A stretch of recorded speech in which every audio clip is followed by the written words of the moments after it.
Honourable Chairperson, we further welcome the focus on court modernization and digital transformation.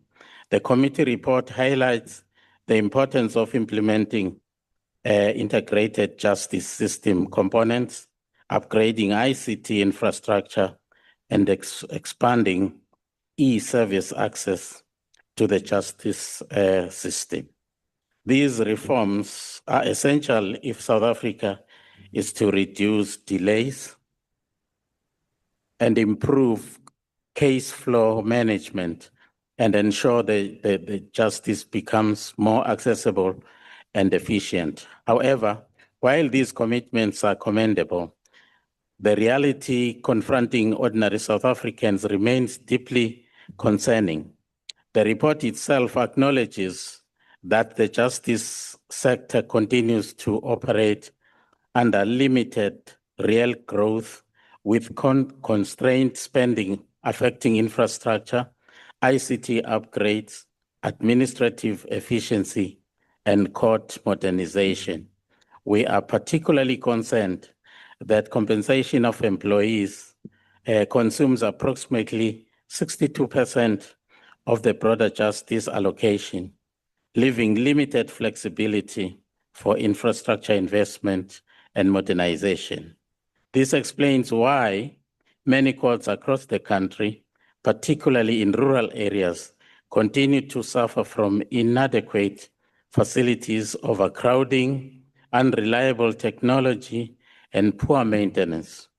Access to justice should never depend on geography. Rural communities deserve functional and dignified courts just as much as urban centers do. Furthermore, we equally share the concerns regarding instability in senior management and ICT leadership positions, including prolonged acting appointments and vacancies in key posts. We believe that stable leadership and administrative accountability are critical if the Office of the Chief Justice is to effectively drive reform and modernization within the judiciary. In conclusion, the IFP reiterates its support for strengthening the institutional independence of the Office of the Chief Justice, while calling for accelerated court modernization, improved infrastructure, stronger cybersecurity capacity, and urgent filling of critical vacancies across the justice system. The IFP accepts the. Thank you. I will now recognize Honourable Hendricks.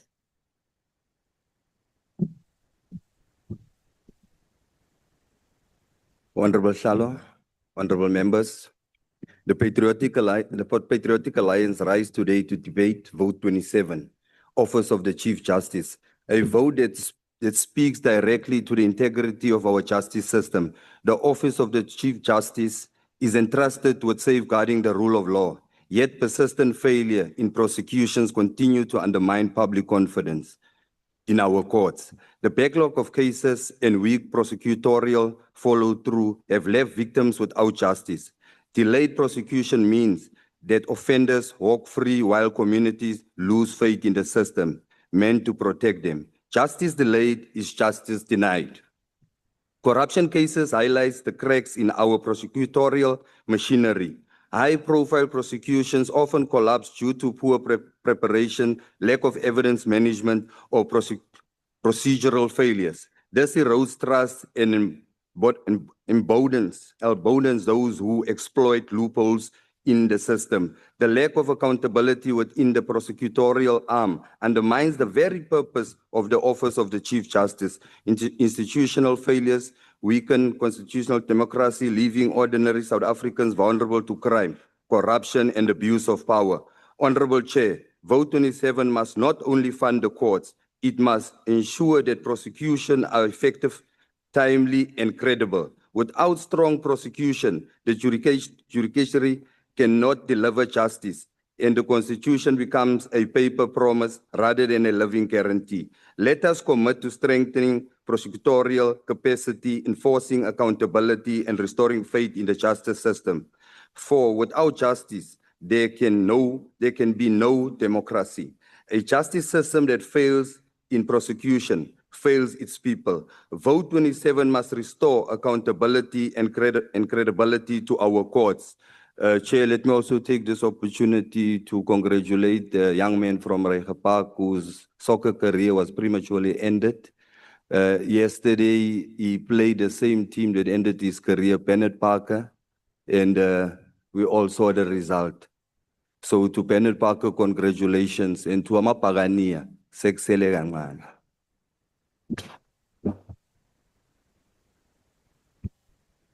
Honourable members are leaving this thing of Soccer City. Honourable vessels.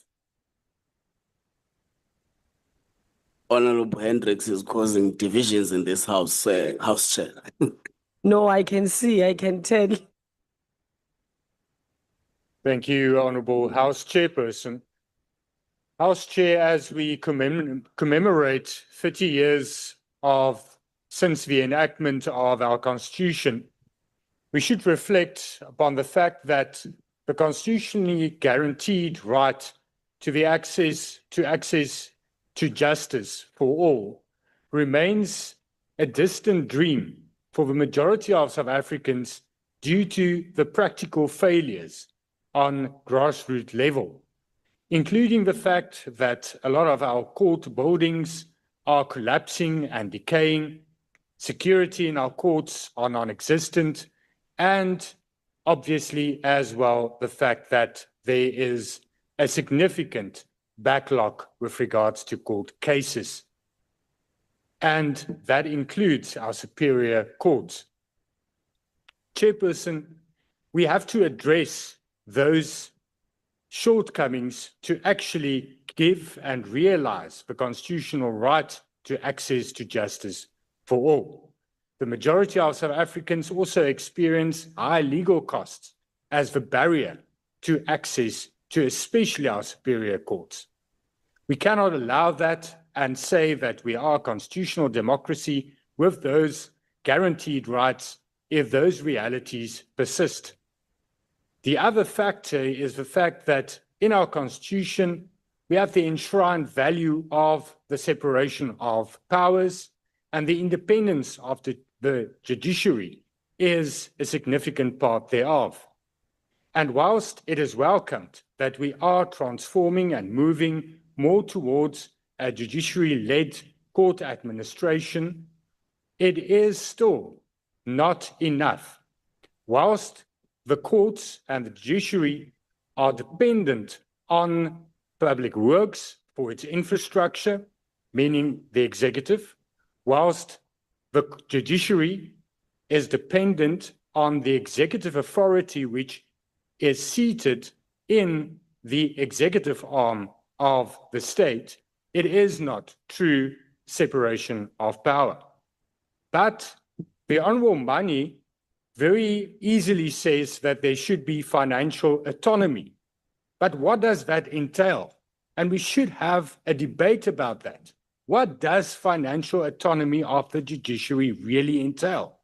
Where does the money come from? It must come from somewhere. It must come from the National Revenue Fund, and someone must say what that amount of money is.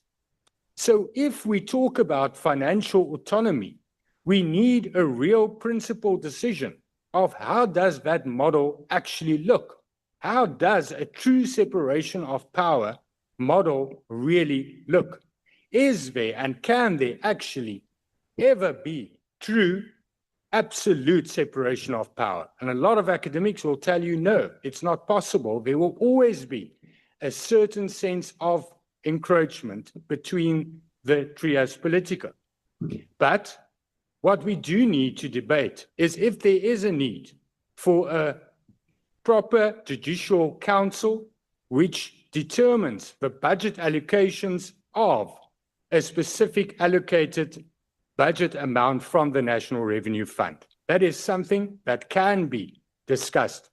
Furthermore, Chairperson, when we talk about the modernization of our case management, such steps should not delay and further delay our case management, as there is currently a disconnect between case line and court online and our uniform court rules. That should be addressed to actually give effect to modernization, which does serve access to justice. I thank you.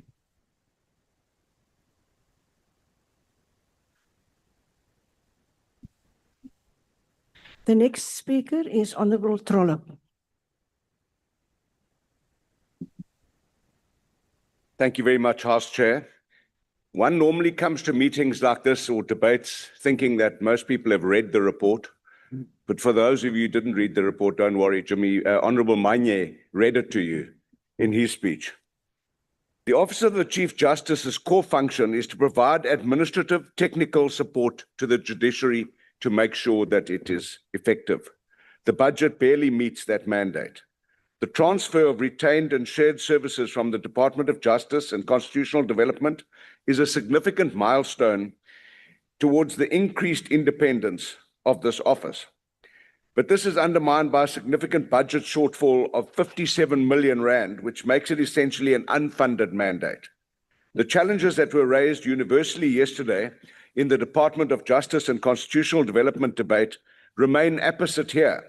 And the minimal increase, or in real terms, decrease in budget to the peace and security sector directly affects the Office of the Chief Justice as well.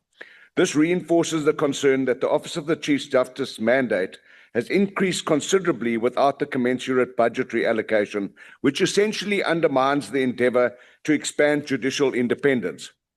Digitizing court processes is key to unblocking the judicial bottlenecks that delay justice, and needs much more attention, and adequate funding needs to be allocated to this function if we are to address the lived realities caused by delayed justice in South Africa.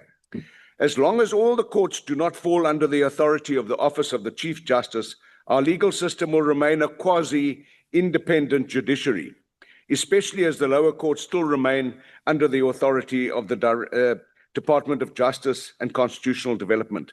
This is antithetical with the provisions of the Constitution. Justice should be led by the Chief Justice, not a political principle. Ongoing judicial training is commendable and indeed a great need that is rolled out through 130 available courses. My experience on the JSC is that the jurists who've been exposed to these training courses benefit tremendously, which serves justice well and in its dispensation and in the receipt of justice. This program must continue to receive the required support. The proper funding of our courts needs to be better attended to. The functioning of our courts, I beg your pardon. From broken water and electricity infrastructure, building dysfunction, out-of-order lifts, not an inadequate storage facility, leaking roofs, broken toilets, etc.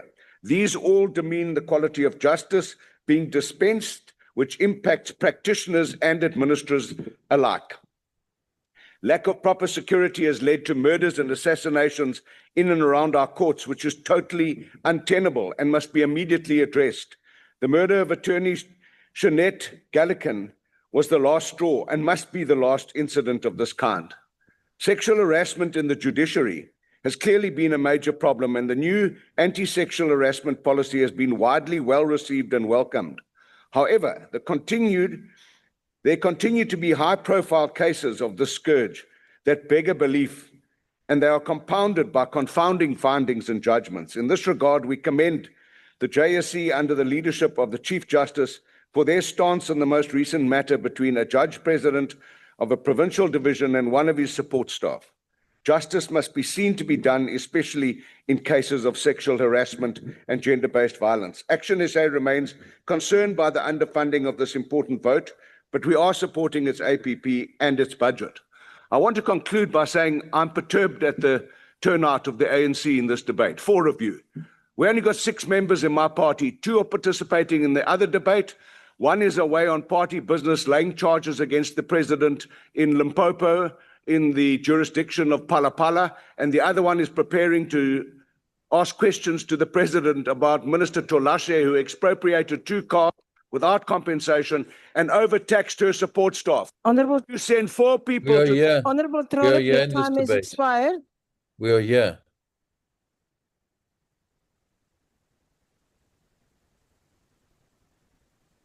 The next. Order, please.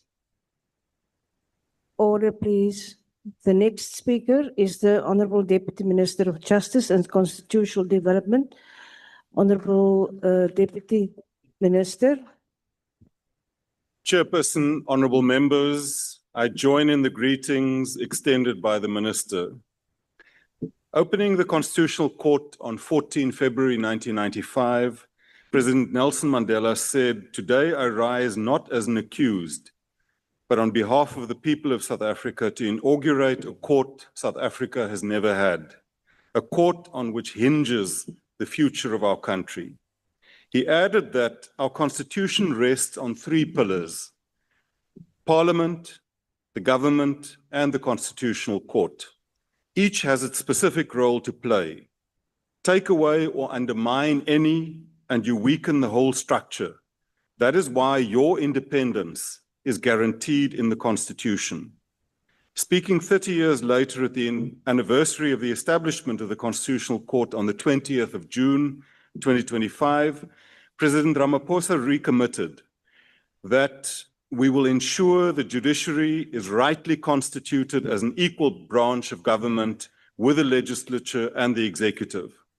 The establishment of the Office of the Chief Justice as a government department in 2010 by President Jacob Zuma was a stepping stone towards full institutional independence of the judiciary, in line with item 16.6 of Schedule 6 to the Constitution, which mandates the Minister of Justice, acting after consultation with the Judicial Service Commission, to ensure that all courts, including their structure, composition, functioning, and jurisdiction and relevant legislation, must be rationalized with a view to establishing a judicial system suited to the requirements of the new Constitution.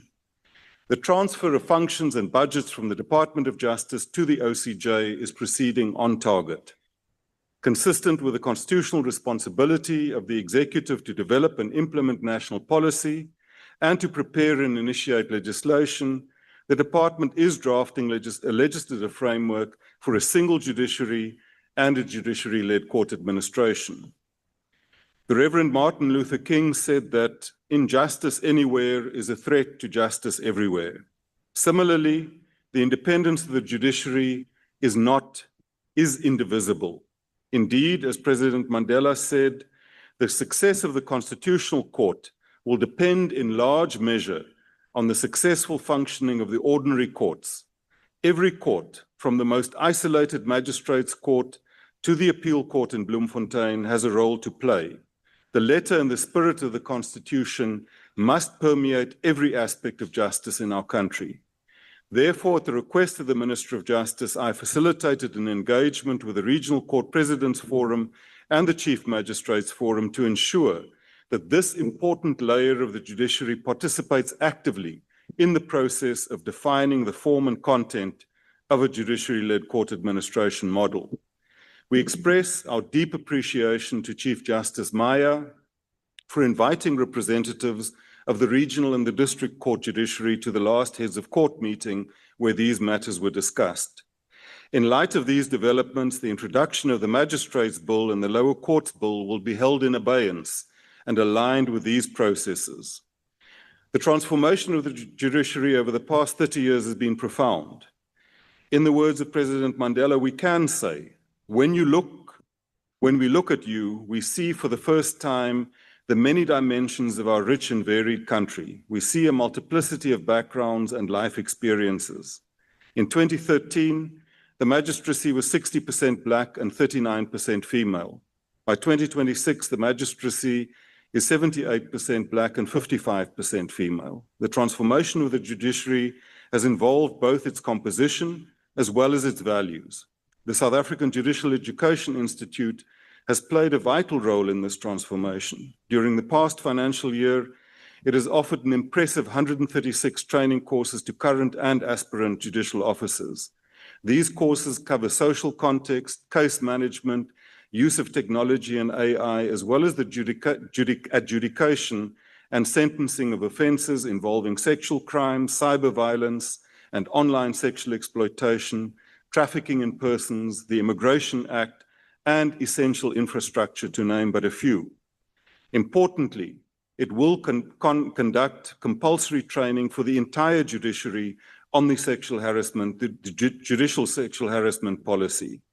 We await the report of the Committee on the Lower Court's Judicial Establishments, chaired by Judge Makamu. This will enable the Magistrates Commission to make recommendations to the Minister regarding the creation, transfer, and abolition of certain judicial offices. We commend the Magistrates Commission for the expeditious way it has filled vacant posts in the magistracy. 52 posts of senior magistrates and 68 posts of regional court presidents were filled in the past financial year. Interviews for 198 entry-level magistrates will be held soon. The Commission is proactively advertising soon-to-be vacant posts of regional court presidents and chief magistrates. We were all concerned to see magistrates protesting about remunerations and conditions of employment. The Remuneration and Conditions of Service Committee of the Magistrates Commission is looking into these concerns. Correctly, Parliament has raised concern regarding the protracted time taken to finalize misconduct proceedings against certain magistrates, often at great expense to the taxpayer. The Magistrates Commission has committed itself to expedite outstanding disciplinary hearings. Our courts must be places where all are safe and feel safe. I have visited the Boysons, Athlone, and Mitchell's Plain magistrates' courts after shooting incidents. Together with the judiciary, we have engaged Acting Minister of Police to ensure greater visible policing around our courts. Chairperson, I conclude with the words of President Nelson Mandela, the lawyer and freedom fighter. People come and go, customs, fashions, and preferences change, yet the web of fundamental rights and justice which a nation proclaims must not be broken. We expect you to stand on guard not only against direct assault on the principles of the Constitution, but against insidious corrosion. Attacks on the basic rights of people are invariably couched in innocent language. These rights, he said, took root in the soil of our own harsh experiences. They grew upwards towards the light of our own highest aspirations. We must defend them, all of us. This year, we celebrate the 30th anniversary of the adoption of the Constitution under the theme, One Constitution, One Nation, Reflect, Renew, Recommit. And therefore, as a sign of recommitment, I would like to conclude by reciting the preamble to the Constitution of the Republic of South Africa, and would be very happy if any honourable member joins me. I am told it is not my duty to instruct the members to rise, but those who wish to are more than welcome. Honourable Deputy Minister, can you just take your seat? Thank you. I just want to handle this request on, there is no rule that does not allow the minister to do so, as long as it happens in an orderly way. So you may proceed. Thank you. We call for this to become a standard practice in our country, including in Parliament. We, the people of South Africa, recognize the injustices of our past, honor those who suffered for justice and freedom in our land. Order. Order, please. Respect those who Honourable worked. Deputy Minister, can you please take your seat? Order, please, members. Honourable Trollip, your point of order. Can you please, honourable members, can you please take your seats? Honourable Trollip, your point of order. Thank you, Honourable Chairperson. I saw the Honourable Deputy Minister do this yesterday. If he and his party have forgotten what that Constitution says and what their oath was that they swore when they were elected to the 7th administration, maybe they must read it more often. We remember it well. Thank you. You please Respect, Deputy Minister, will you please take your seat? Honourable Paulson, your point of order. Would the Honourable Deputy Minister take a question? Minister, will you take a question? No, he's not prepared to take a question. Your point of order? Chair, House Chair, thank you. Also, we implore you to remind members that they should not drown the speaker. Yes. As they are. Honourable You say they are drowning me now when I'm addressing you. Thank you very much. So, thank you. Honourable members, please. Honourable members. Honourable members, although I gave permission to the Deputy Minister to do this, because there's no rule not allowing that, the request was that it will be done in an orderly fashion. An orderly fashion doesn't mean that half of the House is trying to drown out the other half of the House. If we can only continue with that, Deputy Minister, if that will not happen again. Otherwise, I cannot allow it. Honourable Member, your point of Deputy Minister, we would just please take your seat.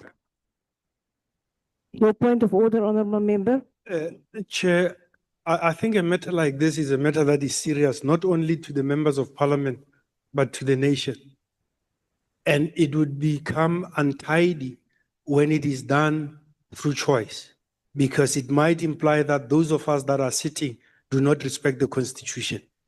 I think a matter of this grave nature should be sent to the Rules Committee so that we can comply all as members of parliament. Thank you very much. I'm not going to take any more points of order on this point. I would like us to refer this to the Rules Committee to see, because there is a lacuna in the rules. There's nothing that does not allow it. But as I already ruled, it must be done in an orderly way. It has not been done in an orderly way until now. The Deputy Minister, you may continue. If it disrupts in disorder again, I would request you not to continue. Thank you. Chairperson, Chairperson, I respect your ruling absolutely, and I am actually very glad that the matter would be referred to the Rules Committee for proper consideration. I will then continue as part of my speech to recite the preamble. Honor those who have suffered for justice and freedom in our land, respect those who have worked to build and develop our country, and believe that South Africa belongs to all who live in it, united in our diversity.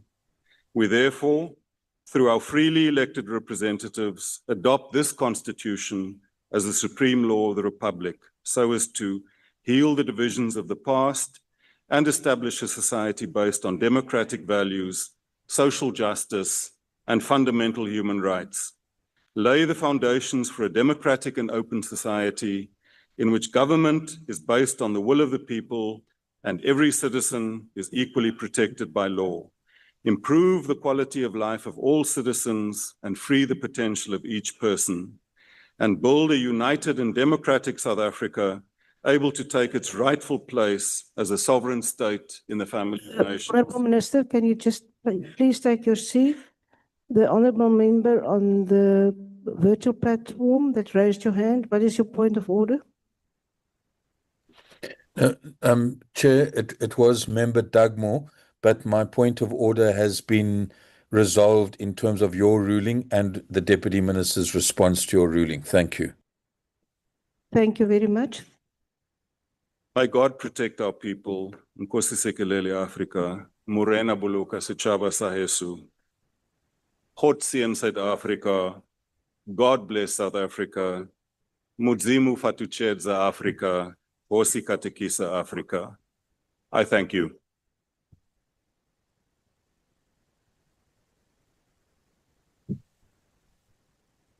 Honourable members, that concludes the debate and the business of the mini plenary session.